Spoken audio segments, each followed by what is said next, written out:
प्रत्येकाला वाटतं की स्किन केअर म्हणजे अगदीच आपण कुठे क्लिनिकमध्ये गेलं पाहिजे, सलूनमध्ये गेलं पाहिजे, काहीतरी केलं काय पाहिजे स्किनवर ट्रीटमेंट, पण असं नाही आहे. त्यामुळे स्किन कंपॅरेटिव्हली तुम्ही बघाल की पुरुषांची स्किन थोडी थिक असते आणि स्त्रियांची स्किन थोडी पातळ असते.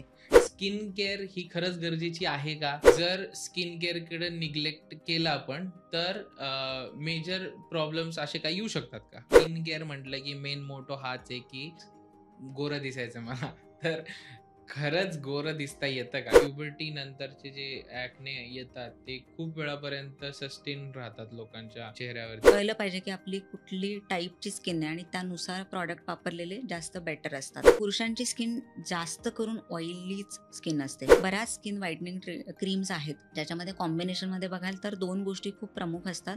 ते म्हणजे स्टिरॉइड आणि ब्लिचिंग. कॉपरच्या भांड्यातून पाणी पिणं किंवा जे डार्क चॉकलेट आहे किंवा आल्मंड आहे, वॉलनट आहे, कॅशू आहेत, ह्यामध्ये कॉपरचं प्रमाण असतं. तर अशा जर गोष्टी घेतल्या तर तुम्ही ऍक्च्युली मग बरेच जण काय करतात की पिंपल्स येतात सारखं फेस वॉश करणं, बरोबर म्हणजे दिवसभरातून 4-5 वेळा ते फेस वॉश करतात, पण त्यांनी पिंपल्सचा ऍक्च्युली त्रास वाढवू शकतो. जळत असेल किंवा काहीतरी होत असेल तर उगाच नॅचरल आहे म्हणून बळजबरी थोपलं नाही पाहिजे अंगावर. शुगर, ओके, जे लोक जास्त शुगर, गोड पदार्थ जास्त खातात किंवा रिफाईंड कार्बोहायड्रेट्स म्हणजे मैदायुक्त पदार्थ, त्यांच्या स्किन लवकर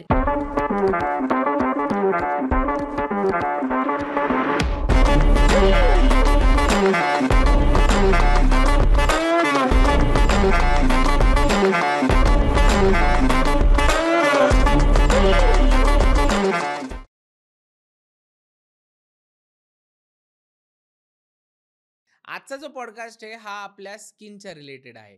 स्किन म्हटलं तर मग ह्याची काळजी कशी घेतली पाहिजे, तुमच्या स्किनची काळजी कशी घेतली पाहिजे. तर आजचा हा जो पॉडकास्ट आहे ह्याच्यामध्ये आपण खूप प्रकारचे क्वेश्चन्स ऍड्रेस करायचा प्रयत्न केलेला आहे. म्हणजे तुमची स्किन चांगली कशी होऊ शकते, तुमची स्किनची टाईप कोणता आहे, तुमची स्किन ऑइली किंवा ड्राय का होते, किंवा मग व्हाईट हेड्स, ब्लॅक हेड्स हे काय आहेत, चेहऱ्यावर फोड काय आहेत, त्याच्यावर कोणत्या कोणत्या ट्रीटमेंट्स असतात, फेसवरती काळे चट्टे म्हणजे पिगमेंटेशन ह्या का होत, मग त्याच्यावरती उपाय काय, आणि या सगळ्या सोबत स्किन व्हाईटनिंग ट्रीटमेंट ही नेमकी काय आहे, किंवा मग ही सेफ आहे की नाही, त्यानंतर सनस्क्रीन ही किती इम्पॉर्टंट आहे, मग या सगळ्यावरती घरी बसल्या बसल्या काय होम रेमेडीज आहेत, एक आयडियल स्किन केअर रुटीन हा कसा असला पाहिजे, आणि मग सगळ्यात महत्वाची गोष्ट, हेल्दी स्किन ठेवण्यासाठी हेल्दी डाएट काय फॉलो करायचा. तर अशा खूप कॉमन पण महत्वाच्या अशा प्रश्नांना आपण या पॉडकास्ट मध्ये ऍड्रेस करायचा प्रयत्न केला. आजचा पूर्ण पॉडकास्ट हा आपल्या स्किन हेल्थच्या रिलेटेड असणार आहे. तर ह्या विषयावरती बोलण्यासाठी आज आपल्या स्टुडिओवरती महाराष्ट्रातल्या नामांकित डॉक्टर्स मधल्या होलिस्टिक ट्रीटमेंट म्हणजे नैसर्गिक पद्धतीने उपचार करणाऱ्या डॉक्टर स्मिता भोईर पाटील मॅम आलेले आहेत.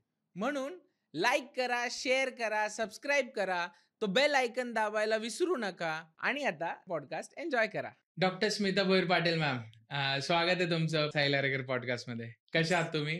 मी एकदम मजेत. येस. तर आजचा जो टॉपिक आपण ज्याच्यावरती आपण बोलणार आहे तसं थंबनेल वरनं तुम्हाला कळालंच असेल की स्किन केअर. ओव्हरऑल आपण जी त्वचेची काळजी घेतो किंवा कशी घेतली पाहिजे तशा पद्धतीमध्ये आज आपलं पूर्ण डिस्कशन जी होईल.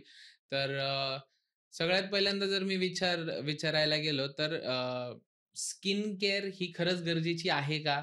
आणि कम्पॅरेटिव्हली लेडीज मध्ये जास्त विचार केला जातो स्किन केअर बद्दल आणि पुरुषांमध्ये खूप कमी केला जातो. आणि जर स्किन केअर कडे निग्लेक्ट केलं आपण तर मेजर प्रॉब्लेम्स असे काही येऊ शकतात का? स्किन केअर म्हणजे कसं आहे की प्रत्येकाला वाटतं की स्किन केअर म्हणजे अगदीच आपण कुठे क्लिनिकमध्ये गेलं पाहिजे, सलूनमध्ये गेलं पाहिजे, काहीतरी केलं काय पाहिजे स्किनवर ट्रीटमेंट, पण असं नाही आहे. खूप सिंपल गोष्टी आहेत त्या तुम्ही घरीही करू शकता आणि स्किन मेंटेन ठेवू शकता. कारण बघा, चांगलं दिसणं हे आय थिंक सगळ्यांनाच म्हणजे आवडतंच हे, आणि आपण काही गोष्टी ज्या घरी पण फॉलो करून स्किनला मेंटेन ठेवू शकतो. सो स्किन केअर रुटीन म्हणजे काय एक्झॅक्टली, तर एक आपल्या स्किनला सुटेबल असा फेस वॉश वापरणं, स्किनला सुटेबल असं मॉइश्चरायझर वापरणं किंवा सनस्क्रीन वापरणं, अशा ज्या बेसिक गोष्टी असतात. कारण खूप वेळा आपण पाहतो की हे ज्या बेसिक गोष्टी पण लोकांच्या घरामध्ये नसतात. म्हणजे मी म्हणेन सनस्क्रीन बरेच जण सनस्क्रीन तर काय वापरतच नाही. त्यांना राइट. असं वाटतं हे गरजेचं नाहीये. त्यामुळे तेही वापरत नाही. फेस वॉशही वापरलाच पाहिजे असं त्यांना वाटत नाही, की जो पण सोप अवेलेबल आहे, साबण अवेलेबल आहे, ते वापरत असतात. पुरुषांच्या दृष्टीने येस, जास्त येस, असं येस, झालं येस, येस, होतं. Yes, yes. मोस्टली म्हणजे तेवढं लक्ष दिलं जात नाही. राइट. त्यामुळे स्किन कंपॅरेटिव्हली तुम्ही बघाल, की पुरुषांची स्किन थोडी जशी असते. युजुअली काय होतं माहिती आहे का? स्किन टाइप तुम्ही बघाल, की पुरुषांची स्किन थोडी थिक असते राइट. आणि स्त्रियांची स्किन थोडी पातळ असते. त्यामुळे थोडेसे वेगळे-वेगळे स्किन केअर रूटीनमध्ये त्यांच्या स्किनला सुटेबल असे बोललं जातं. ओके. आणि हेही बघतो, की अगदी म्हणजे त्याचं सोपही वापरून किंवा जास्त फेस वॉश किंवा स्किन केअर न करताही जास्त प्रॉब्लेम तसे होत नाहीत पुरुषांना. ओके. त्याचं कारण हेच आहे, की स्किन थोडी थिक असल्यामुळे, हॉर्मोन्स वेगळे असल्यामुळे, त्यामुळे इतकं अफेक्ट होत नाही. पण महिलांना त्याचा अफेक्ट होऊ शकतं. पण जे आपण म्हणतो, की मॉइश्चरायझर, सनस्क्रीन वापरणं, हे स्किनची हेल्थ मेंटेन करण्यासाठी. आपल्या सायन्स ऑफ एजिंग नाही आले पाहिजेत किंवा हं. काही स्किनवर जे पिगमेंटेशन वगैरे असतं ते नाही आले पाहिजे. तेवढं एक आपण मेंटेन ठेवण्यासाठी आपण बेसिक स्किन केअर फॉलो करू शकतो. पुरुषांची स्किन जास्त टिकाऊ असते. मग त्याच्यामुळे त्यांना त्रास, त्यांना या सगळ्या कमी गोष्टींची होतो. कमी होतो. बरोबर. येस. जर आपण बघितलं, तुम्ही आत्ता म्हटलात, की स्किन टाइप तर असे टाइप्स ऑफ स्किन्स असतात, की प्रत्येकाची वेगळी असेल, ऑइली म्हणा किंवा ड्राय. हो. तर अशी किती टाइप्स असतात, कसे असतात आणि कशी काळजी घेतली पाहिजे त्यासाठी जर समजा? बरोबर.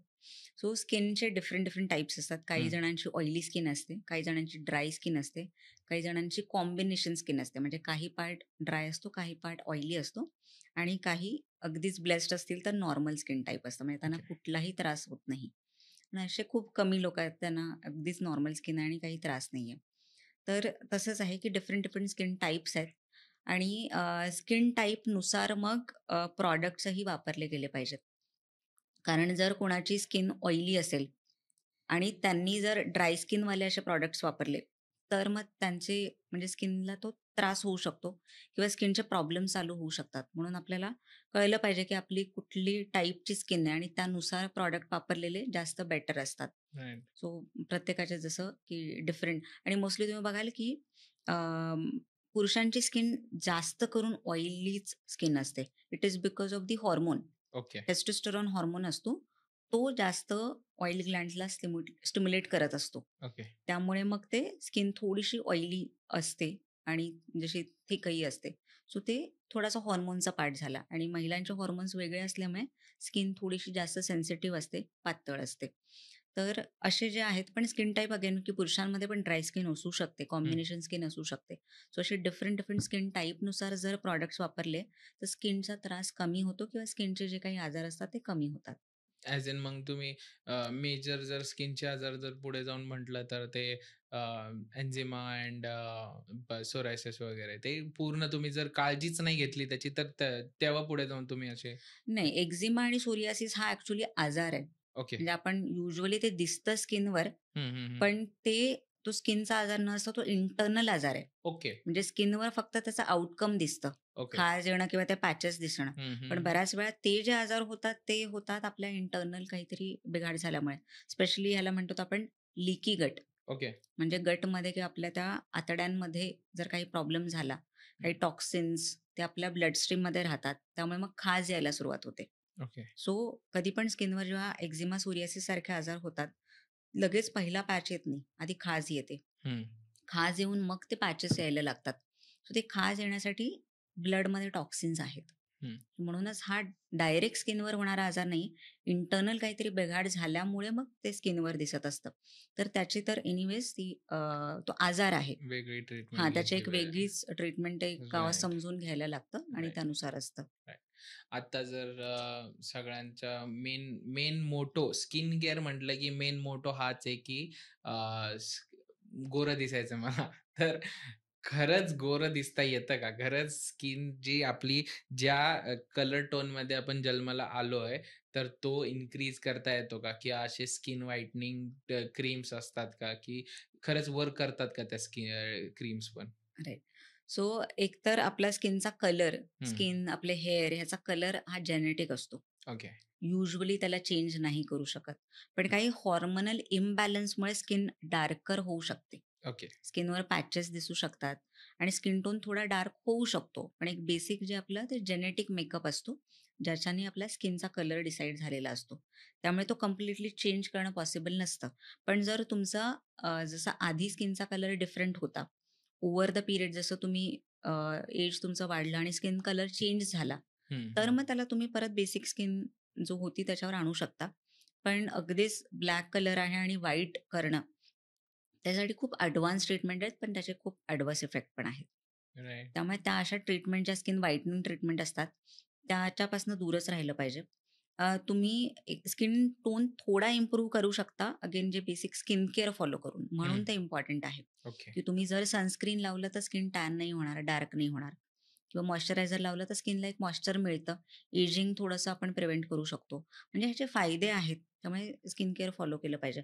पण जे स्किन व्हाईटनिंग ट्रीटमेंट आहेत ना, हं, हं, हं. त्या अव्हॉइड केल्या पाहिजेत. त्याऐवजी तुम्ही स्किन ब्राईटनिंग ट्रीटमेंट घेऊ शकता. ओके. फरक सो कसा आहे? डिफरन्स हा आहे, की व्हाईटनिंग म्हणजे अगदीच तुम्ही मेलॅनिन म्हणजे आतून ते चेंज करायचा प्रयत्न करता. स्किनला जे बॉडीने दिलेलं आहे, हं. त्यासाठी मग काही केमिकल्स आयदर ते इंजेक्ट केले जातात किंवा वरून लावले जातात आणि हं. कधी-कधी त्यामध्ये स्टिरॉइड्सही असतात आणि राइट. स्टिरॉइड काय करतं स्किनची एक लेयर काढून टाकतं. मग आपल्याला वाटतं, की नाही आपल्या स्किनचा एक टोन लाईट झालेला आहे किंवा आपण फेअर दिसतोय. पण ते डॅमेज करतं स्किनला. राइट. त्यामुळे व्हाईटनिंग ट्रीटमेंट बऱ्याच स्किन व्हाईटनिंग क्रीम्स आहेत. ज्याच्यामध्ये कॉम्बिनेशनमध्ये बघाल तर 2 गोष्टी खूप प्रमुख असतात. ते म्हणजे स्टिरॉइड आणि ब्लीचिंग ओके. काहीतरी केमिकल असतं. हं. म्हणजे ते स्किनला ब्लीच करतं लिटरली आणि ते सगळे स्टिरॉइड असल्यामुळे ते स्किनची एक लेयर काढून टाकतं. म्हणून असं वाटतं, की आपण गोरे गोरे होतोय. होते. हां. पण जसं स्टिरॉइडबद्दल तर आता सगळ्यांनाच माहिती आहे, की ते खराब आहेत आपल्या स्किनसाठी आणि ते वापरू नये. तर ते प्रॉब्लेम होतो. आणि दुसरं आलं स्किन ब्राईटनिंग. तर vitamin C, vitamin E, kojic acid असे काही एक बेसिक कंटेंट असतात, जे बेसिकली आपण म्हणून त्याला की ते व्हिटॅमिन्सच आहेत. हं. तर स्किनला फक्त ते उजाळतं म्हणजे उजाळा देतं. हं, हं. कलर एकदा एवढा चेंज नाही करत, पण स्किन उजळते फक्त त्याच्यामुळे. बरोबर. जे टोन असतो तो फक्त म्हणजे बेटर होतो. हं. त्यामुळे स्किन ब्राईटनिंग ट्रीटमेंट घेतलेल्या जास्त बेटर असतात, कारण त्या सेफ असतात आणि ते इफेक्टिव्ह पण असतात. तर हा डिफरन्स आहे व्हाईटनिंग आणि ब्राईटनिंगमध्ये. ब्राइटनिंगमध्ये. जसं आता मी आजकाल ऐकलेल्या पद्धतीमध्ये, की ग्लुटाथॉन नावाची एक पद्धत असते, की ज्याच्यामध्ये आय-व्ही का काहीतरी एक पद्धत घेतली जाते. हं, तर ती कितपत सेफ आहे ऑर एल्स नेमकी ती काय पद्धत आहे? बरं. सो ग्लुटाथिऑन जे आहे ते ॲक्चुअली एक अँटीऑक्सिडंट आहे आणि आपल्या बॉडीमध्ये नॅचरली प्रेझेंट असतं. ओके. ते काही प्रमाणात मेलॅनिन कंट्रोल करतं. हं. ठीक आहे. पण ती अगेन की परमनंट ट्रीटमेंट नाहीये. तर जेव्हा तुम्ही घ्याल त्यावेळेला थोडासा इफेक्ट दिसतो. तसं सेफ्टी वाईज बघितलं तर खूप त्याचे साइड इफेक्ट्स नाहीयेत. त्याच्या टॅबलेट्स पण असतात आणि आय-व्ही पण ते घेतलं जातं आणि खूप हं. कॉमन पण आहे. पण ती खूप कॉस्टली आहे. सगळेच ओके. अफोर्ड नाही करू शकत. जे कदाचित काही सेलिब्रिटीज आणि जे घेत असतील ट्रीटमेंट, हं. ते कदाचित ते ग्लुटाथिऑन घेत असतील. पण त्याला मेंटेनन्स लागतो. तुम्हाला ओके. काही कालावधीनंतर सतत ते इंजेक्शन्स घ्यावे लागतात. ते कॉस्टली असल्यामुळे अ, अ, म्हणजे बरेच जण ते नाही घेत. पण इफेक्ट जो आपण म्हणतो, की सगळ्यांनाच इफेक्ट होतो असं पण नाहीये. कारण ते अँटीऑक्सिडंट आहे प्रत्येकाच्या बॉडीनुसार ते वेगळं-वेगळं काम करतं. हं. असे पण बरेच जण आहेत त्यांनी घेतलेली आहे त्याची प्रॉपर ट्रीटमेंट पण ते तेवढं इफेक्टिव्ह वर्क नाहीये. नाही केलंय. फक्त थोडासा ग्लो त्यांनी मिळालेला आहे. पण तेवढं व्हाईटनिंग ट्रीटमेंट किंवा व्हाईटनिंग इफेक्ट असा त्यांचा त्याच्यामध्ये नाही दिसत. म्हणूनच की त्या ट्रीटमेंटकडे जाणं अव्हॉइड केलेलं जास्त बेटर आहे आणि त्या व्यतिरिक्त जे आपण ब्राईटनिंगबद्दल बोललो, की स्किन ब्राईटनिंग ज्या अशा काही क्रीम्स असतात किंवा सीरम्स असतात, हं. ज्यामध्ये आता आपण जे इन्ग्रीडियंट बोललो, की व्हिटॅमिन सी झालं, कोझिक ॲसिड झालं, हे सगळे इन्ग्रीडियंट्सचे सीरम जर असतील, तर ते वापरलेले डेफिनेटली बेटर आहेत. येस. सीरम्स जसे तुम्ही म्हणताय त्याच्यामध्ये कोलोजन नावाचं एक सीरम असतं. कोलॅजिन हे सप्लिमेंट आहे. ओके. सो हे अँटी एजिंग म्हणून ॲक्चुअली दिलं जातं किंवा ओके. बोललं जातं हं. अँटी एजिंग ट्रीटमेंट म्हणून. सो कोलॅजिन म्हणजे आपल्या स्किन ला रिपेअर करणं, आपले टिश्यूज, आपले इव्हन कोलॅजिन आपल्या सगळ्या बॉडीसाठी हवंच असतं. ओके. स्पेशली जॉइंटसाठी पण हवं असतं. आपल्या मसल्ससाठी आणि स्किनसाठी तिन्हीसाठी गरजेचं आहे. फक्त ओके. स्किनसाठीच आहे असं नाहीये. कोलॅजिन पाहिलं तर actually it is a protein. Okay. तुमच्या प्रोटीन डाएटनी ते मिळू शकतं बऱ्यापैकी. सप्लिमेंट्स घेणं किंवा तेवढे इफेक्टिव्ह नाहीयेत. कोलॅजिनचे सप्लिमेंट जेवढं बोललं जातं की अँटी एजिंग म्हणून घेतलं पाहिजे, त्यापेक्षा तुम्ही हाय प्रोटीन डाएट घेतलं आणि व्हिटॅमिन सी आणि अजून एक अँटी एजिंग इन्ग्रेडियंट आहे किंवा अँटी एजिंग न्यूट्रियंट आहे, ते म्हणजे कॉपर. ओके. सो कॉपरच्या भांड्यातून पाणी पिणं किंवा जे डार्क चॉकलेट आहे किंवा आल्मंड आहे, वॉलनट आहेत, कॅशू आहेत, ह्यामध्ये कॉपरचं प्रमाण असतं. ओके. तर अशा जर गोष्टी घेतल्या तर तुम्ही ॲक्च्युली एजिंगला प्रिव्हेंट करू शकता. ओके. एजिंगचं आपल्याला बोलायचं झालं तर one of the sign premature greying, hair सफेद होणं, ओके. बरोबर. हे आजकाल खूपच आपण पाहतो. म्हणजे राईट. अगदी अर्ली एजमध्ये पण व्हाईट होतं. तर हेअर व्हाईट होणं म्हणजे हे एजिंगचं साईन आहे. ओके. आयडियली म्हणजे जसं केस पांढरे होतात म्हणजे आपण असं समजतो की एज होत चाललेलं आहे. पण आज तसं नाही. यंग जनरेशनमध्ये पण ग्रेइंग होत चाललेलं आहे. माझे पण बऱ्यापैकी होत चाललेत. Yes, yes, yes, yes, yes. So greying होणं म्हणजे तेच आहे की पण याच्यात मागे बरीच कारणं पण आहेत. ओके. एक तर स्ट्रेस आहे हं. आणि nutritional deficiencies, okay. Iron, copper, हं, हं. ही 2 जे न्यूट्रिएंट आहेत त्याच्यामुळे पण हेअर व्हाईट होतात. अच्छा. तर जे आपण आता हे जसं आपण सायन्स ऑफ एजिंग म्हणून कन्सिडर करतो, पण ॲक्च्युअली न्यूट्रिशनल डेफिशियन्सीजमुळे पण होऊ शकतं. स्किनवर जे दिसतात, तर ज्या फाईन लाईन्स असतात, हं. म्हणजे फोरहेडवर झाल्या, व्रिंकल्स म्हणतात हां, त्याला आपण. व्रिंकल्स, हां. फाईन लाईन्स, व्रिंकल्स जे झाले, ते पण सायन्स ऑफ एजिंग आहेत. ओके. तर हेही तुम्ही बघत असाल, की थोडंसं लवकर दिसायला लागलेले आहेत. सो हं. ह्याचं मागचं पण कारण तुमचं डाएट असू शकतं, तुमची न्यूट्रिशन लेव्हल असू शकते आणि सनस्क्रीन न वापरणं हे ओके. असू शकतं. ओके. तर ओव्हरऑल जे अँटी एजिंग म्हणून जर तुम्हाला काम किंवा अँटी एजिंग म्हणून काही ट्रीटमेंट हवी असेल, तर ती इंटर्नल आणि एक्सटर्नल दोन्ही. अशा दोन्ही जर तुम्ही फॉलो केल्या, तर मग आपण एजिंगला बऱ्यापैकी म्हणजे प्री मॅच्युअर एजिंग मी म्हणेन. कारण हं. एज तर सगळेच होणारच आहेत. होतानाच. बरोबर. पण त्याला आपण ॲटलीस्ट स्लो डाऊन करू शकतो आणि लवकर एजिंग होण्यापासून आपण प्रिव्हेंट करू शकतो. Right, right. त्यासाठी त्याचे की आपण इनटेक करायला आपण प्रॉपर आपलं डाएट असलं पाहिजे आणि वरून जे काही सनस्क्रीन वापरणं, हं. सनस्क्रीनला आम्ही खूप प्रमोट करतो आणि सनस्क्रीनने डेफिनेटली त्या गोष्टी प्रिव्हेंट होतात. राइट. येस. पुढचा माझा प्रश्न तर सनस्क्रीनवरतीच आहे. बट त्याच्या आधी ॲक्ने जे आहे, ही खूप मेजर गोष्ट आहे लोकांमध्ये हो, आता, की प्रत्येक एज ग्रुपमध्ये ॲक्ने होतच राहतात आणि एज ग्रुपमध्ये म्हणण्यापेक्षा की प्युबर्टी नंतरचे जे ॲक्ने येतात, ते खूप वेळापर्यंत सस्टेन राहतात लोकांच्या चेहऱ्यावरती किंवा अंगावरती. बरोबर. तर नेमकं ॲक्ने प्युबर्टीमुळेच येतात, की अजून त्याचे वेगळे कारणं असतात? नेमकं काय असतं? बरोबर.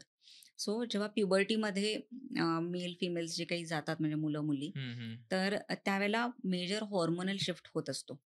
जे सगळे प्युबर्टी रिलेटेड म्हणजे टेस्टोस्टेरॉन हा हं. हॉर्मोन हा युजुअली रिस्पॉन्सिबल असतो ऑइल जे आपल्या स्किनवरती मेंटेन करणं. बरोबर.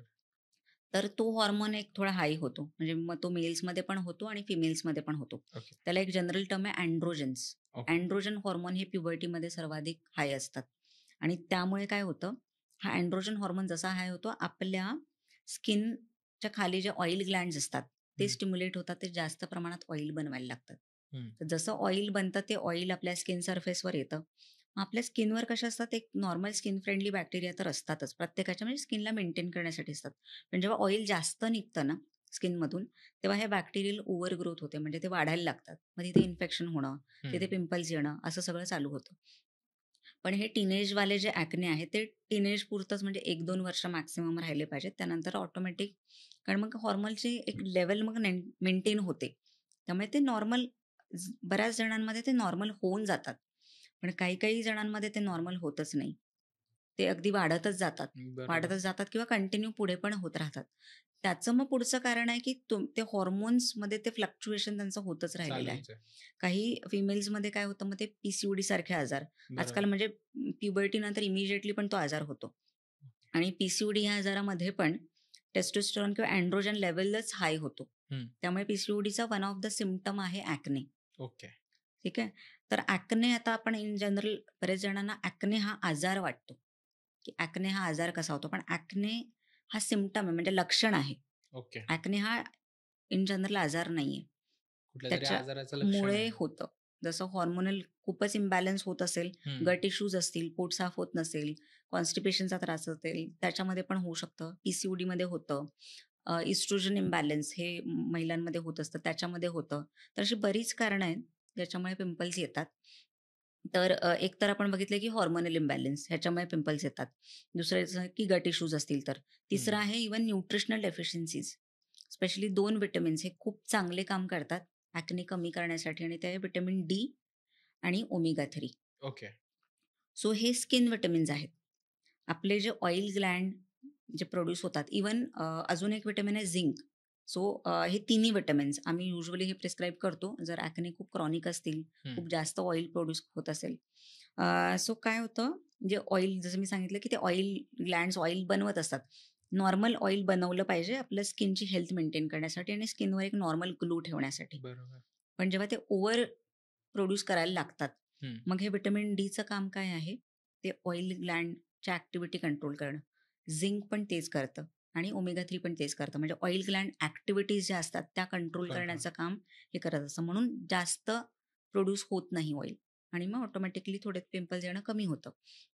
तर आणि ओमेगा 3 अगेन की हॉर्मोनल इम्बॅलन्ससाठी पण खूप महत्त्वाचं आहे. हं. जसं आपण आपल्या मागच्या व्हिडिओमध्ये पण ओमेगा 3 बद्दल बोललोय, राइट. की ओमेगा 3 हे आपला हॉर्मोनल इम्बॅलन्स पण कमी करतं. त्यामुळे काय होतं ओव्हरऑल हॉर्मोनल इम्बॅलन्स जरा कॉज असेल, तर तोही म्हणजे बेटर ॲड्रेस होतो होण्यासाठी त्याचा. मदत होते आणि प्लस ह्या दोन्हीमध्ये काय होतं, हे दोन्ही जेव्हा विटामिन्स दिले जातात हं, हं. किंवा त्या ज्या अन्नामध्ये ह्यांची मात्रा जास्त असते, अशी जर रेग्युलरली खाल्लं, तरीही पिंपल्स कमी होण्यासाठी मदत होते. आणि काही ज्या गोष्टी असतात त्याच्याने पिंपल्स ॲग्रेवेट पण होतात. म्हणजे बऱ्याच जणांना असं वाटतं आम्ही ट्रीटमेंट घेत राहतोय, पण तरी पण बरे का नाही होत. पण काही कॉजेस असतात. म्हणजे जर तुम्ही शुगर खूप खाल्ली, हं. शुगरनी काय होतं बॉडीमध्ये इन्फ्लेमेशन होतं. साखर, बाहेरचं खाणं, प्रोसेस्ड फूड्स हे खात असाल तर पिंपल्स येतच राहणार आहेत. राइट. त्यानंतर स्ट्रेस असेल तर ह्यामुळे पण ते हॉर्मोनल इम्बॅलन्सचा प्रॉब्लेम ठीक होत नाही.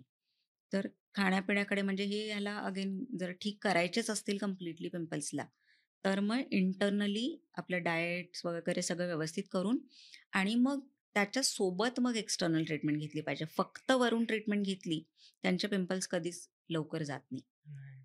परत येतातच. म्हणजे जे लावते टाईम बिंग असतं किंवा थोड्या वेळासाठी त्याचा काहीतरी आराम पडतो. हं. पण जसं ट्रीटमेंट वरून लावणं बंद होतं, पिंपल्स परत येतात.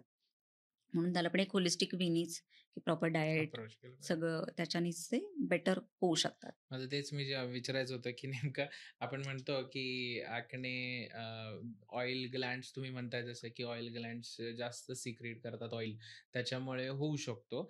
तर मी तेच म्हणणार होतो, की तेलकट वगैरे खाणं, बाहेरचं खाणं, जे फूड आता तुम्ही तेच म्हटला, की ते ते देखील एक कारण असू शकतं ॲक्ने होण्याच्या मागचं. बरोबर. त्याच्यामध्ये माझा हा एक डाऊट आहे फक्त, की जो तुम्ही शॉर्टमध्ये ॲड्रेस केला तर, की ड्राय स्किन असेल, त्यावेळेस ॲक्ने होतात आणि मग ते ऑइल ग्लँड्समुळे तर नाही होत आहेत. मग ते बाकीच्या कुठल्या दुसऱ्या गोष्टीमुळे किंवा कशामुळे होऊ शकतं?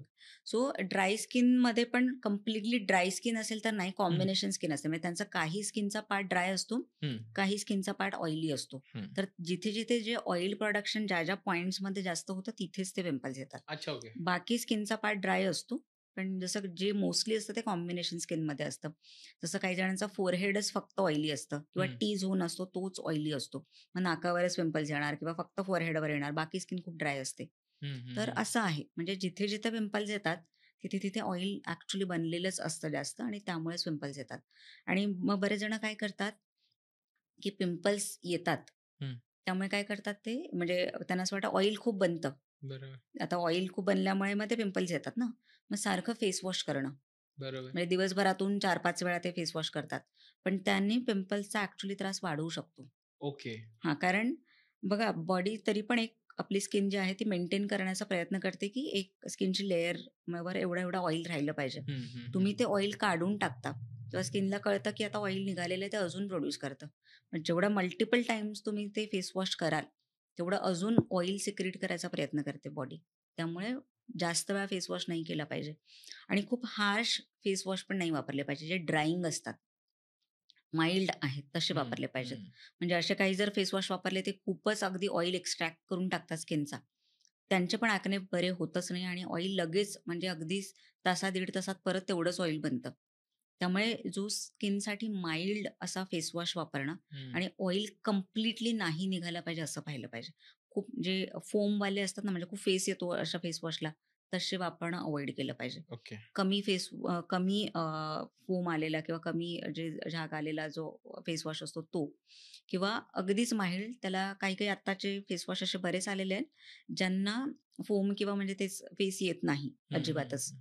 आपण ते खूप माईल्ड असतात स्किनवर आणि त्याच्याने पण ॲक्ने ॲक्चुअली कमी होण्यासाठी मदत होते. ओके. सो ह्या बेसिक गोष्टी आहेत. ॲक्ने असतात ज्यांना, त्यांनी फॉलो केलं पाहिजे. मेन तर ज्यांना पण पिंपल्स आहेत त्यांनी त्यांचा आहार पाहिला पाहिजे आणि कशामुळे होतं ते पाहिलं पाहिजे, की बाबा आपला अगेन लाईफस्टाईल कसा आहे.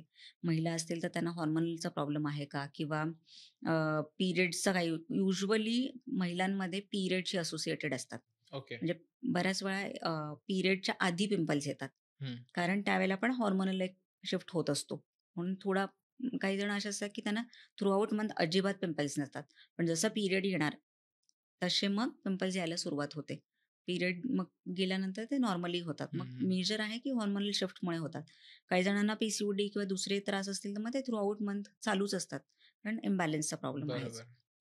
तर फक्त सिम्प्टमॅटिक ट्रीटमेंट किंवा मला वरून लावण्यासाठी काहीतरी द्या, असं विचारण्यापेक्षा आपल्याला प्रॉब्लेम कशामुळे काय होतं? आहे, कशामुळे होतं, ते जाणून घेऊन मग त्याच्यावर ट्रीटमेंट केली राइट, पाहिजे. राइट.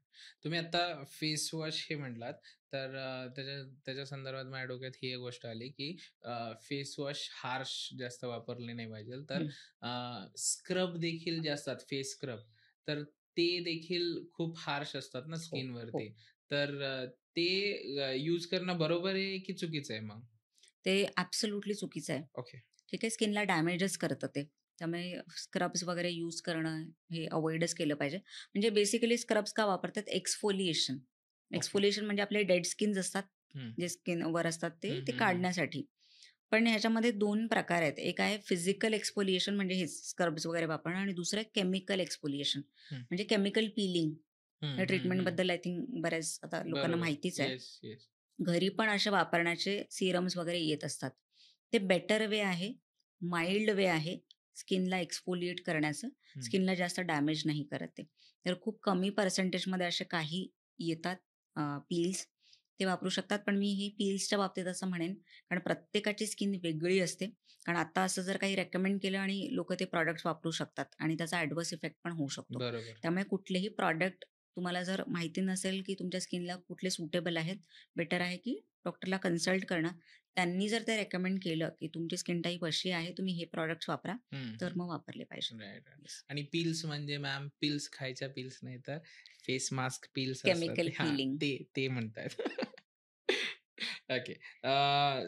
माझा पुढचा पॉइंट हाच असेल, की सोबत एक मेजर कन्सर्न हा पण आहे, की पिगमेंटेशन आणि डार्क स्पॉट्स वगैरे चेहऱ्यावरती येतात. मग त्याच्या मागचं कारण पण सेम असतं, की त्याच्यामध्ये काही फरक असतो? सो पिगमेंटेशन म्हणजे तिथे स्पेशली मेलॅनिनचं प्रोडक्शन जास्त होतं. ओके. त्यामुळे मग तिथे स्किन ती थोडी डार्क होते. ती हीलिंग प्रोसेस आहे. आपल्याला कधी पण जर एखादा मार लागला किंवा पिंपल आल्यानंतर तो बरा झाल्यावर ते जे डाग स्पॉट उडतात येतो हां, ती त्याच्याबरोबर. मग कारण ते हील झालेलं असतं. म्हणून तिथे मेलॅनिनचं प्रोडक्शन थोडं वाढलेलं असतं. मग तो डाग राहून जातो तिथे. हं. तर हे एक झालं, की स्पॉट्स म्हणजे ॲक्ने स्पॉट्स, ॲक्ने स्कार्स ह्याच्यामुळे झालेलं असतं किंवा कुठल्या इंजुरीमुळे झालेलं असतं. बरोबर. दुसरं आहे, की काही इंजुरी न होता होणं. ते म्हणजे मग सन टॅन. जर उन्हामध्ये गेलात, सूर्यप्रकाशाची किरणं आपल्या स्किनवर जेव्हा पडतात, तर स्किन कशा आहे, की आपल्या इंटरनल सेल्सला प्रोटेक्ट करण्यासाठी मेलॅनिन बनवत असते. म्हणजे हे ॲक्चुअली चांगलं आहे. राइट. हां, म्हणजे मेलॅनिन जेव्हा आपण सनमध्ये जातो, आपल्याला स्किन कॅन्सर किंवा असे आजार होऊ नये, स्किन डॅमेज जास्त होऊ नये, म्हणून ॲक्चुअली ते मेलॅनिन प्रोड्यूस करत असते. पण मग ते ते चांगलं दिसत नाही, हं, हं. राइट? तर मग तुम्ही आधीच ते प्रिव्हेन्शन म्हणून मग सनस्क्रीन वापरू शकता. सनस्क्रीन वापरूनच म्हणजे रेग्युलरली सनस्क्रीन जर तुम्ही लावलं, तर मग ते ॲटलीस्ट सन टॅन जे आहे ते प्रिव्हेंट करू शकतो. म्हणजे ते पण एक सन टॅन पण एक टाईपचं पिगमेंटेशनच आहे. ओके. तिसरं जे टाइप आहे ते म्हणजे हॉर्मोनल इम्बॅलन्समुळे. तर हॉर्मोन इम्बॅलन्समुळे तर सगळ्याच बॉडीला अफेक्ट होतं. बरोबर. स्किनला पण होतं, ॲक्ने होतात आणि त्याच्यामुळे पण अनइवन स्किन टोन म्हणजे महिलांमध्ये स्पेशली की चेहऱ्याचा लोअर पार्ट असतो तो जरा डार्क असतो. हं, हं. काही पार्टमध्ये स्किन म्हणजे डार्क होते, काही नॉर्मल टोन असतो. तर ह्याला अनइव्हन स्किन टोन म्हणतात. हे होतं युजुअली हॉर्मोनल इम्बॅलन्समुळे. ओके. जसे हॉर्मोन्समध्ये फ्लक्च्युएशन होतं, तसं मेलॅनिनचं प्रोडक्शन कमी जास्त होत असतं. म्हणजे साधारणतः की मेलॅनिन प्रोडक्शन किती होतंय, काय होतंय त्याच्यावर पूर्णच हे डिपेंड करतं. आणि मेलॅनिन कशाने स्टिम्युलेट होतं? इंजुरीमुळे झालंय, हॉर्मोन्समुळे झालंय, की सननी झालंय? त्यानुसार मग पिगमेंटेशन असतात. असं आहे. राइट. आता मगाशी तुम्ही जसं म्हणत आपला एक पॉइंट झाला, की स्किन व्हाईटनिंग अँड स्किन ब्राईटनिंगची जी थेरपी असते किंवा क्रीम्स असतात.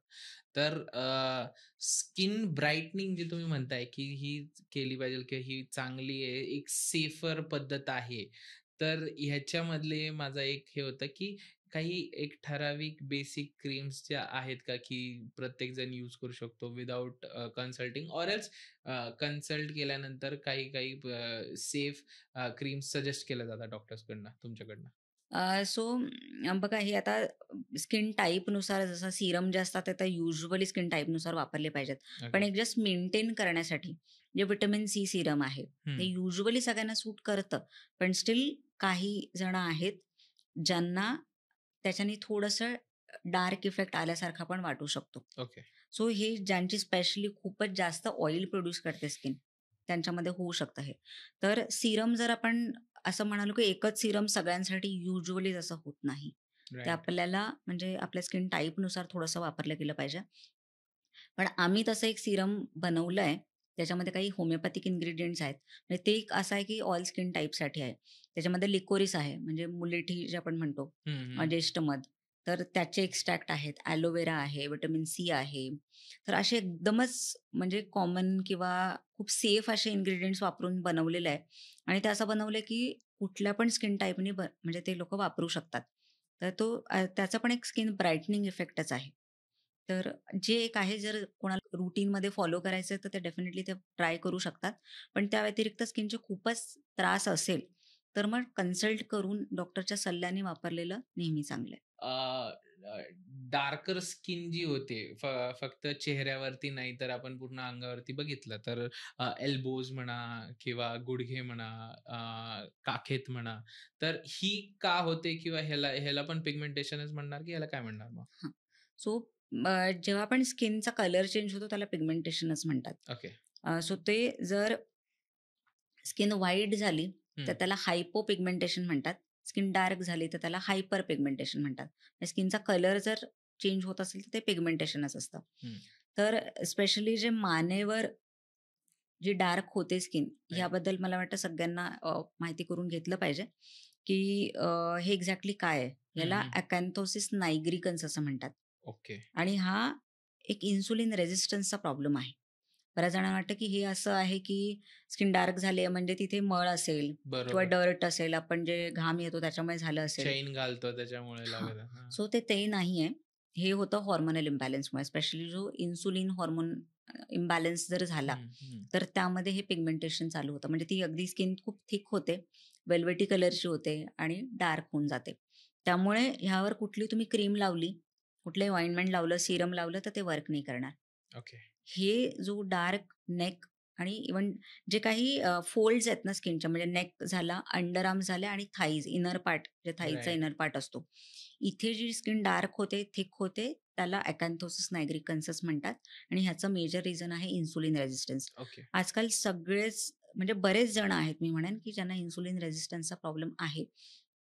स्किन थ्रू आपली बॉडी सांगत असते, की तुम्हाला हा प्रॉब्लेम आहे आणि हे जर ॲड्रेस नाही केलं, ह्याला ठीक नाही केलं, तर काही वर्षानंतर डायबिटीज हा आजारही होऊ शकतो. ओके. त्यामुळे हे काही जे सिम्प्टम्स बॉडी थोडेफार देत असते, ॲक्ने असू दे, डार्क स्किन असू दे, पिगमेंटेशन असू दे, आपण ते त्याच्याकडे लक्ष दिलं पाहिजे.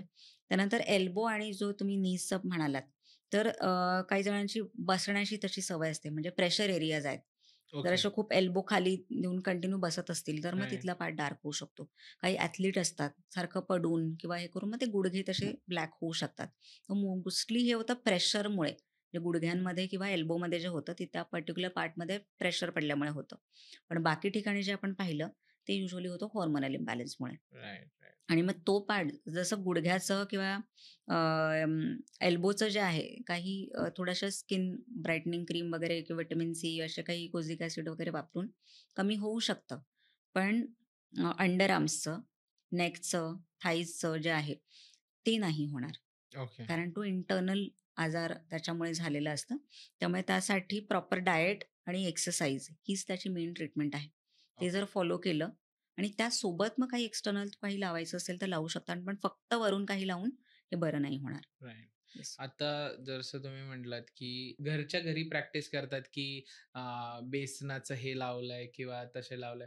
तर नेमकं बेसन, कर्ड जे आहे आपण चेहऱ्याला वगैरे लावतात, ह्याचा कितपत फरक पडतो किंवा मग कशा पद्धतीमध्ये लावलं पाहिजेल? हे नॅचरल आहे. अ, थोडा तरी फरक पडतच असेल, पण नेमका फरक काय पडतो आणि कसं लावलं पाहिजेल यांनी? सो सगळेच जे काही डी-आय-वाय किंवा घरचे होम हं, रेमेडीज असतात हं, त्या हं. काम करतातच असं नाहीये. जसं काही गोष्टी तर ॲक्चुअली लावूच नाही. जसं की लिंबू ओके, किंवा टोमॅटो झालं. हे स्किनला डॅमेज करू शकतं. ओके. त्याच्यामध्ये जे इन्ग्रीडियंट्स असतात ते. त्यामुळे ह्या गोष्टी नाही लावल्या पाहिजेत. ॲपल सायडर व्हिनेगर आहे म्हणजे ॲसिड असतं जास्त त्याच्यामध्ये. त्यामुळे अशा गोष्टी न लावणं हं, जास्त बेटर आहे. पण जे ॲक्चुअली काम करतात हं. त्यामध्ये आहे बेसन. त्यानंतर ॲलोवेरा. तुम्ही घरी जर ॲलोवेराचं प्लांट असेल तर ते ॲलोवेरा जेल वापरू शकता. मध आहे, दही आहे आणि एक मुलतानी मिट्टी. हं. हे जे आहे ह्या गोष्टी ॲक्चुअली थोडा काम करतात. तर हे पण स्किन टाईपनुसार काम म्हणजे वापरायला पाहिजे. जसं की ज्यांची खूपच ऑइली स्किन आहे, ॲक्ने प्रोन स्किन आहे, तर त्यांनी बेसन लावू शकतात. मुलतानी मिट्टी असते ती लावू शकते. त्याच्यानी म्हणजे ते थोडाफार फरक डेफिनेटली पडणार आहे. हं.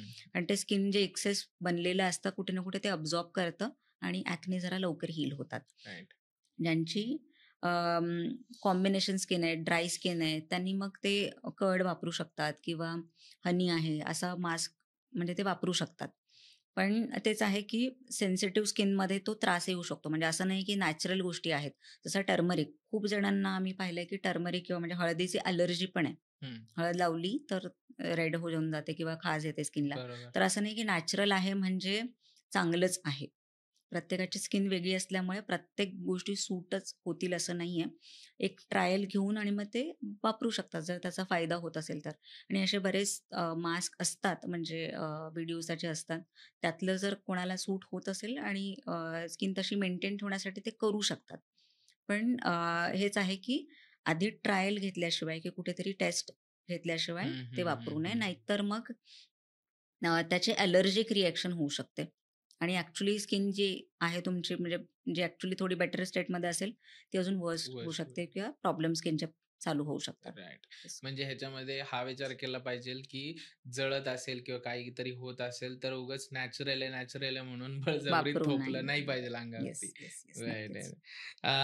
आता ह्याच्यामध्ये मगाशी आपला हा एक टॉपिक झाला अँटी एजिंग नावाने. तर अँटी एजिंगसाठी नॅचरली जर बघायला गेलं, तर नेमकं काय काय अप्रोच घ्यावा प्रत्येकाने? काय अप्रोच असावा प्रत्येकाचा? बरोबर. सो एजिंग म्हणजे आपण आता एजिंग आपल्या बॉडीचं पण होत असतं आणि मोस्टली आपण अँटी एजिंग बघतो म्हणजे स्किनचंच बघतो. स्किनचंच बघतो. बरोबर. की स्किनवर जे सायन्स ऑफ एजिंग दिसतात लवकर. हं, हं. तर पहिलं तर कुठल्या गोष्टींनी एजिंग फास्ट होतं, हं. ह्या पहिल्या गोष्टी आपण बघूया. तर पहिलंच आहे सगळ्यात की शुगर. ओके. जे लोकं जास्त शुगरचा गोड पदार्थ जास्त खातात हं. किंवा रिफाइंड कार्बोहायड्रेट्स म्हणजे मैदायुक्त पदार्थ, त्यांच्या स्किन लवकर एजिंग होते. जे लोकं स्मोक करतात, ड्रिंक्स जास्त हं, घेतात, हं. त्यांची पण बॉडी लवकर एजिंग म्हणजे त्यांचे सायन्स ऑफ एजिंग लवकर दिसतात. त्यानंतर जे लोकं सनस्क्रीन अजिबात वापरत नाही. ओके. तर सन डॅमेजमुळे म्हणजे सनचे रेज असतात ते स्किनवर पडल्यावर लवकर स्किन डॅमेज होतं आणि सायन्स ऑफ एजिंग पण लवकर दिसतात. हं. त्यानंतर पुढचं आहे की न्यूट्रिशन. काही न्यूट्रिशन असतात ते पण हेल्प करतात. जसं कोलॅजन आपण बघितलं, व्हिटॅमिन सी, कॉपर हे अँटी एजिंग न्यूट्रिएंट आहेत.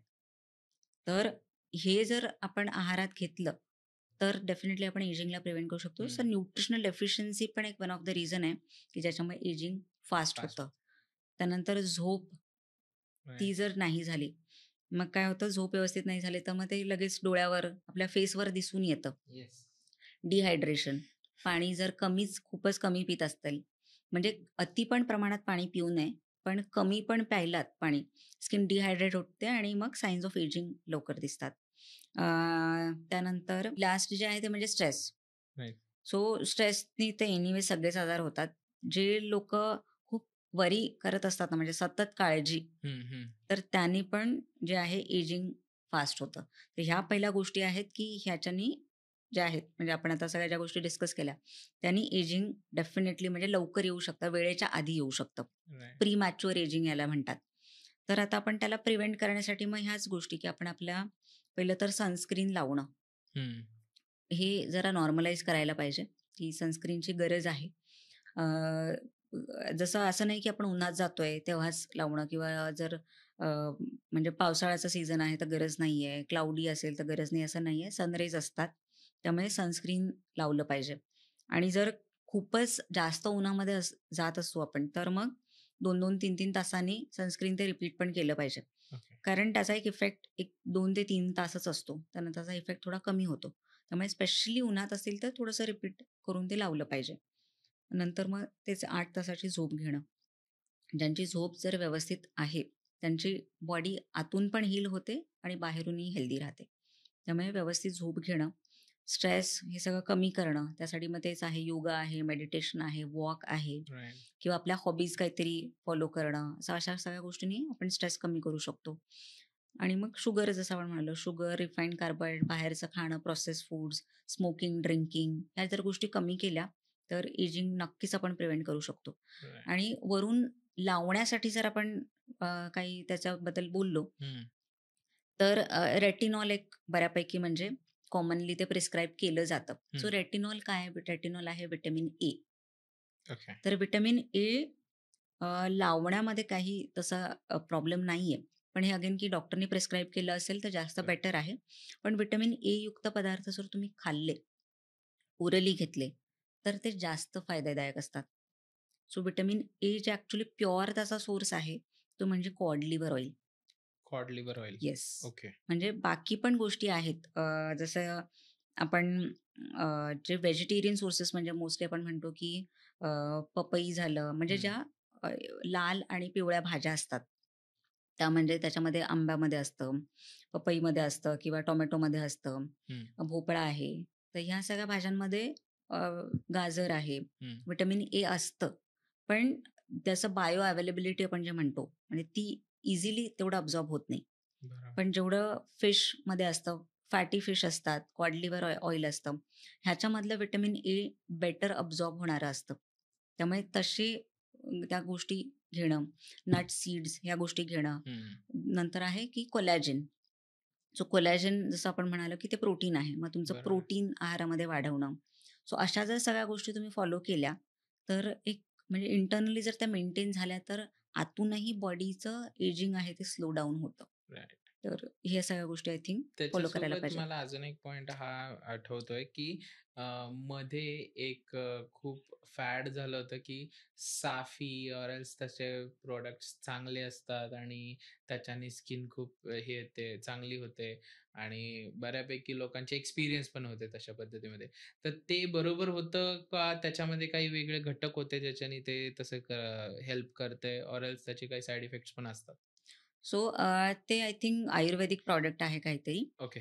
बघा आपल्या बॉडीमध्ये ना डिटॉक्सिफिकेशन जर व्यवस्थित झालं, ओके. म्हणजे हे बरेच जण घेतात डिटॉक्स ज्यूस, डिटॉक्स सिरप किंवा असं सगळं डिटॉक्सिफिकेशनसाठी जे घेतात, तर त्यांना असं वाटतं की ते घेतल्यामुळे कदाचित ठीक होत असेल. पण एकच आहे, डिटॉक्सिफिकेशनचं काम आपल्या बॉडीमध्ये लिव्हर करत असतं. राईट. कुठलंच सिरप, कुठलंच ड्रिंक घेऊन नाही करणार. ओके. ठीक आहे. जर तुम्ही असं काही घेत असाल जे तुमच्या लिव्हरला हेल्प करेल, तर डिटॉक्सिफिकेशन डेफिनेटली व्यवस्थित होईल. म्हणजे लिव्हरला मग हेल्प करणारे काही हर्ब्स असतील कदाचित त्याच्यामध्ये. त्यानंतर ॲक्च्युअली जे आहेत खाण्यापिण्यामध्ये ज्या गोष्टी आहेत, त्या पण मी म्हणेन की ओमेगा 3 आणि जे क्रुसिफेरस व्हेजिटेबल्स म्हणजे ब्रोकोली, ओके. कॅबेज, कॉलीफ्लॉवर हे सगळ्यात चांगले आहेत लिव्हरसाठी. ओके. ते लिव्हरला हेल्प करतात डिटॉक्सिफिकेशन प्रोसेससाठी. तर अशा सगळ्या गोष्टी जर घेतल्या आणि ओमेगा 3 घेतलं किंवा कॉड लिव्हर ऑइल घेतलं, तर हे पण आहे की अल्टिमेटली ते डिटॉक्सिफिकेशन बॉडीमध्ये व्यवस्थित होतं. राईट. म्हणजे बॉडी लिव्हरचं कामच आहे टॉक्सिन्सला फिल्टर करणं. म्हणजे ब्लडमध्ये तेवढं जाऊन न देणं, ते बाहेर काढणं. ही प्रोसेस जर व्यवस्थित झाली, तर मग म्हणजे आपली स्किन पण त्याच्यामध्ये बेटर राहते. Right, right. येस. जसं आता इतक्या वेळात आपल्याकडं तुमच्याकडनं खूप वेळा सनस्क्रीनचा उल्लेख झाला. तर नेमकं सनस्क्रीन ही काहीतरी SPF असतात, तर ती कुठली वाली वापरावी आणि किती फ्रिक्वेंटली वापरावी? जसं मगाशी तुम्ही म्हटलात, की कुठल्या ऋतूमध्ये वापरावी किंवा कुठल्या ह्याच्यामध्ये वापरावी, कुठल्या सर्कमस्टान्सेसच्या अंडर वापरावी? बरं.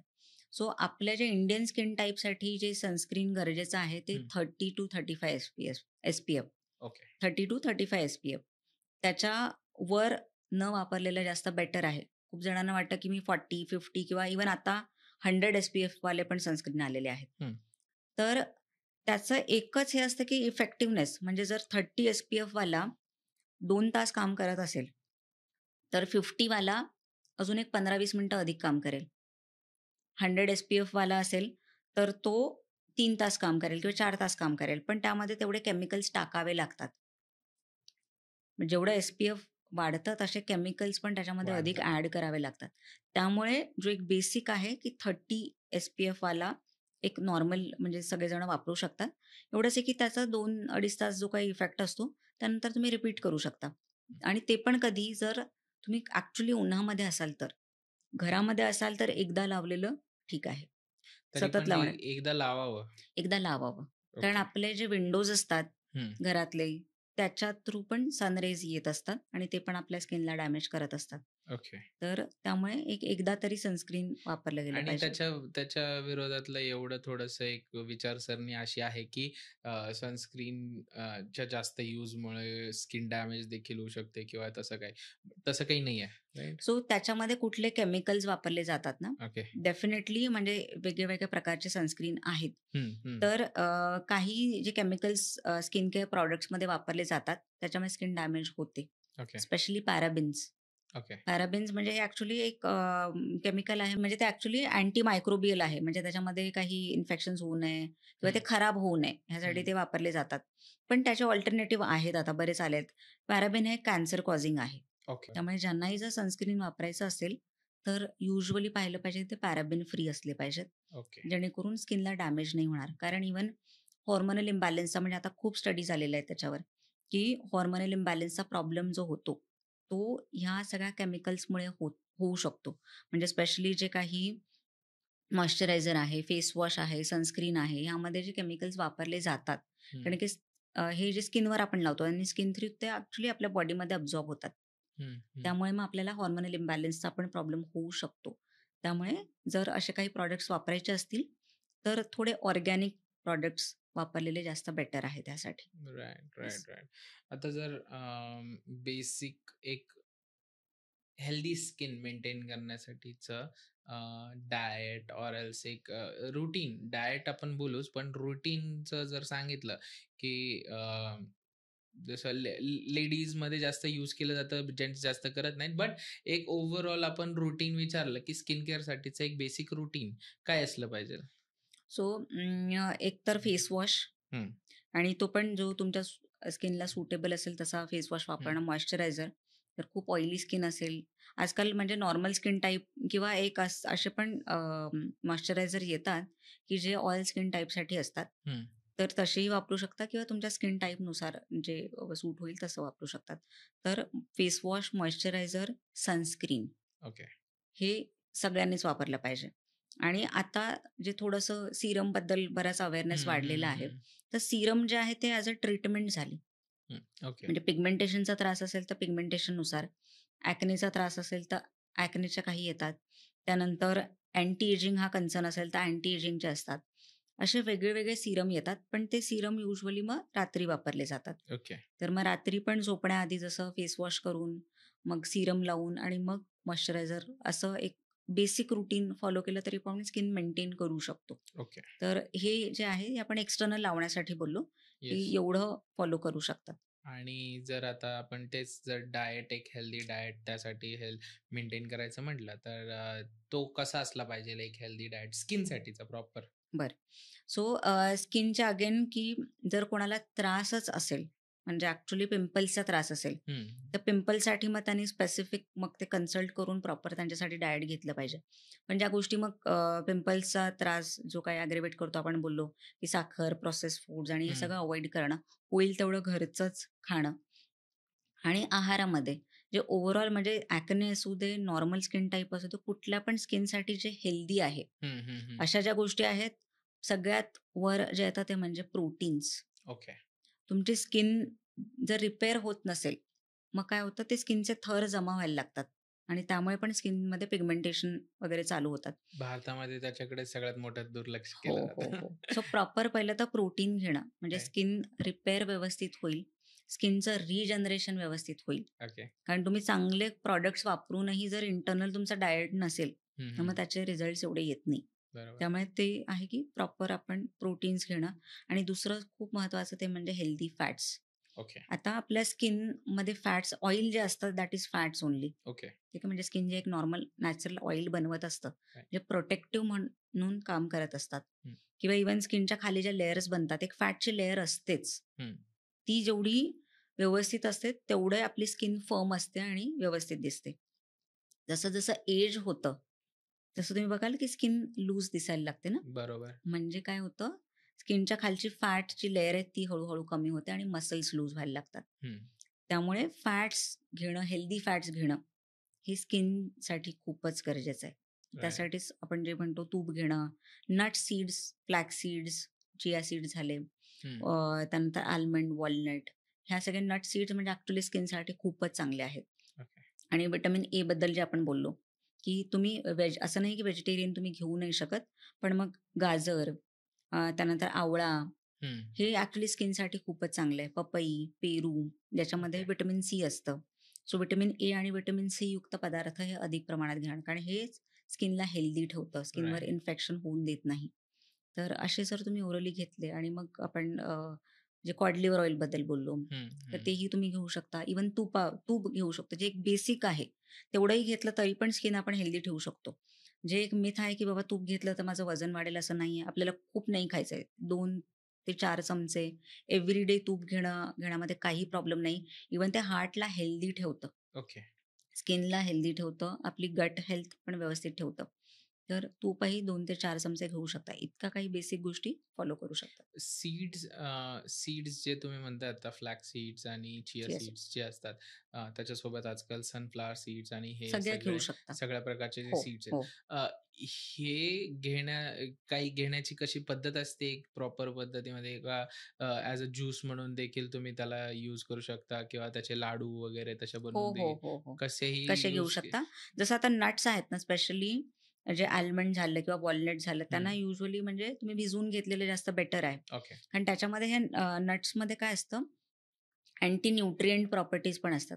त्यामुळे मग ते काढण्यासाठी हं, त्याचं हं. कव्हर काढणं किंवा त्याला सोक करून ठेवणं, हे जर केलं तर ते बेटर अब्झॉर्ब होतात ओके. आणि त्याचं न्यूट्रिशन जे असतं ते प्रॉपर मिळतं. सीड्स असतात त्या थोड्या रोस्ट करून घेणं, स्पेशली फ्लॅक्स सीड्स आहेत. हं, हं, हं. त्याला रोस्ट केलं तर त्याचं थोडंसं ऑइल निघतं म्हणजे ते बेटर अब्झॉर्ब होतं. ओके. तर अशा प्रत्येक चिया सीड्स आहेत, त्या भिजवूनच घेतात. ओके. त्या एक 15 ते 20 मिनिटं पाण्यामध्ये 1 चमचा टाकून त्या भिजवून मग त्या खाल्ल्या गेल्या पाहिजेत. म्हणजे त्या बेटर अब्झॉर्ब होतात. ओके. त्यानंतर पंपकिन सीड्स म्हणजे भोपळ्याच्या बिया आहेत, सनफ्लॉवर सीड्स आहेत, त्या थोड्याशा रोस्ट करून घेतल्या, हं. तर चांगले अब्झॉर्ब होतं म्हणजे त्यातलं न्यूट्रिशन प्रॉपर मिळतं. तर ओके. आयदर भिजवून किंवा रोस्ट करून घेतलं गेलं पाहिजे, म्हणजे त्याचं न्यूट्रिशन आपल्याला मिळतं. ब्लॅक हेड्स आणि व्हाईट हेड्स जे असतात, ह्याच्यावरती लोकं खूप कन्सर्न्ड असतात, की खूप अगली दिसतायत आणि त्यासाठी मग वेगवेगळे ट्रीटमेंट्स वापरायचे. पील ऑफ असतं ऑर एल्स मग सलॉनमध्ये जाऊन खूप हार्शली ते यूज केलं जातं. तर नेमकं पहिलं तर कॉजेस काय आहेत आणि त्याच्यानंतर त्याच्यामध्ये सेफ पद्धत ते त्याच्यापासून रिड ऑफ करण्याची सेफ पद्धत काय आहे? बरं. सो ब्लॅक हेड्स आणि व्हाईट हेड्स हे युजुअली अगेन आपले जे स्किन थ्रू जे म्हणजे पोर्स असतात ना, हं, स्किनवर जे हं, हं. पोर्स असतात त्याच्या थ्रू जे ऑइल आहे, ते आपल्या स्किनवर येतं त्याच्यामुळे ते फॉर्म होत असतात. ओके. तर जे व्हाईट हेड आहे काय होतं, जेव्हा आपण ऑइल आपल्या या पोर्स थ्रू किंवा जे स्किन जे फॉलिकल्स असतात हं, त्याच्या थ्रू वर येतं आणि त्याच्यावर एक स्किनची लेयर बनते. हं. त्यामुळे काय होतं, तो बंप पण दिसतो आणि मग ते म्हणजे दिसत असतं की आपल्याला काहीतरी बंप आलेला आहे तो. बरोबर. सो लेयर असल्यामुळे काय होतं, तो जो दिसतो त्याला आपण व्हाईट हेड असं म्हणतो. पण जेव्हा त्या म्हणजे वर आलेलं जे ऑइल आहे, त्याच्यावर स्किनची लेयर नसेल, तर ते हवेशी ऑक्सिडाइज होतं आणि ते ब्लॅक कलरचं होतं. ओके. त्याला आपण ब्लॅक हेड असं म्हणतो. सो हे ॲक्चुअली जे ऑइल आहे, ते वर आलेलं आहे किंवा कधी-कधी डेड स्किन्स असतात, ते आपल्या स्किनच्या पोरमध्ये अडकलेले असतात. तर वरून जर लेयर असेल, तर त्याला आपण व्हाईट हेड म्हणतो आणि जर लेयर नसेल, ऑक्सिडाइज झालं, तर त्याला ब्लॅक हेड म्हणतो. म्हणून बरेच जणांना ते ब्लॅक हेड असं त्यांना वाटतं, की ते धूळ किंवा डर्ट अशी काहीतरी राइट, अडकली आणि त्याला खूप साठलेली आहे. काढण्याचा प्रयत्न करतात. पण ते तसं ते नाहीये. ते ऑइलच आहे, ते ऑक्सिडाइज झालेलं आहे. तर होतं कशामुळे? सो ब्लॅक हेड्स आणि व्हाईट हेड ॲक्चुअली होण्याची जी कारणं आहेत, सेम जी पिंपल्सची आहेत. ओके. म्हणजे जर स्किन अति प्रमाणात ऑइल बनवत असेल, ते हळू स्किन थ्रू आपल्या ज्या स्किनचे पोर्स असतात त्याच्या थ्रू आपल्या स्किनच्या सरफेसवर येतात आणि मग तिथे ते बम्प्स बनून मग त्याचे पुढे जाऊन ते व्हाईट हेड्स होत असतात. राइट. सो ऑइल जास्त बनण्याचं कारण आहे हॉर्मोनल इम्बॅलन्स. सो ते हॉर्मोनल इम्बॅलन्स असेल किंवा स्पेशली घेऊन जे न्यूट्रिशन आहे, त्यांची डेफिशियन्सी, स्पेशली झिंक झालं किंवा व्हिटॅमिन ए झालं, व्हिटॅमिन डी झालं, ह्यांचे काही जर डेफिशियन्सी असेल, तर त्यामुळे स्किनचे जे हे असतात ऑइल ग्लँड्स असतात, ते अधिक प्रमाणात ऑइल बनवतात राइट. आणि हे ऑइल स्किन सरफेसवर येऊन हा त्रास चालू होतो. तर ट्रीटमेंटबद्दल पण बरेच जण म्हणजे जसं तुम्ही सांगितलं, की ते ब्लॅक हेड रिमूव्हर असतात, ते यूज करत असतात किंवा काही स्ट्रिप्स येतात, ते वापरत असतात. पण त्यांनी स्किन बऱ्याच वेळा डॅमेज होते बरोबर. आणि कधी-कधी मग ते स्किन डॅमेजमुळे इन्फेक्शन पण तिथे होऊ शकतं. तर असं न करता त्याला ॲक्चुअली ठीक करण्यासाठी मी म्हणेन की सप्लिमेंट्स घेणं. ओके. जर तुम्ही ऑइल प्रोडक्शनच कमी केलं, तर मग हळू ते जे काही ब्लॅक हेड्स, व्हाईट हेड्स होणंच कमी होऊन जातं. पण जर कोणाला खूपच हा त्रास असेल आणि काढायचेच असेल, तर घरी थोड्याफार प्रमाणात ते करू शकतात. स्पेशली स्टीम घेऊन. ओके. स्टीम घेतल्यावर स्किनचे पोर्स ओपन होतात आणि ते इझिली निघू शकतात. पण खूप हार्श वेनी ते नाही काढलं पाहिजेत किंवा ते ब्लॅक हेड रिमूव्हर्स वगैरे येतात. तसे न वापरता जे फक्त साधा नॅपकिन वापरून जेवढं तुम्ही काढता येईल तेवढं तुम्ही काढा. आणि आपण जे पुढे म्हणालो काही जर सीरम वापरले, काही स्किन केअर रूटीन फॉलो केलं, तर हे ऑटोमॅटिकली थोडे कमी होत राहतात. आम्ही जे एक इफेक्टिव्ह ट्रीटमेंट म्हणून जे सांगतो, ते म्हणजे सप्लिमेंट्स रेकमेंड करतो. म्हणजे कॉजेस त्याला बेटर करतो. कारण काय आहे, तुम्ही जर व्हाईट हेड्स, ब्लॅक हेड्स आता आले, तुम्ही आत्तापूर्वी ते काढणार, ते परत येणार. बरोबर. म्हणजे सतत आपण करत राहतो.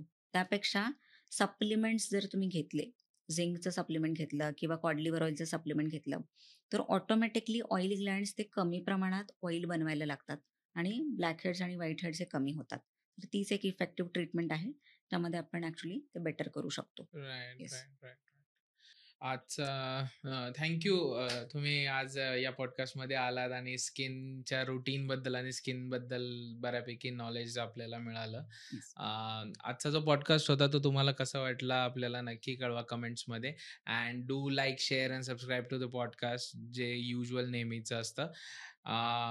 मॅम सोबत ऑर एल्स तुम्हाला पुढचा पॉडकास्ट कुठल्या टॉपिकवरती बघायचा आहे तो आपल्याला कमेंट्समध्ये नक्की कळवा. So that will try and get, आम्ही जास्तीत जास्त प्रयत्न करू त्या गेस्टला किंवा त्या टॉपिकवरती बोलणाऱ्या एक्सपर्टला बोलवायचा. मॅमची स्वतःची मर्चंडाईज आहे पीच ट्री नावाने, ज्याच्यामध्ये स्किन रिलेटेड, हॉर्मोन रिलेटेड तुम्ही कुठल्याही होलिस्टिक पद्धतीमध्ये अप्रोच करण्यासाठीची ट्रीटमेंट जर तुम्हाला पाहिजे असेल तर त्यामध्ये तशा पद्धतीची औषधं मॅमकडे देखील प्रोव्हाइड केली जातात. सो बाकी त्याचे डिटेल्स जे असतील ते विल डिस्क्रिप्शनमध्ये मी मांडून देईन.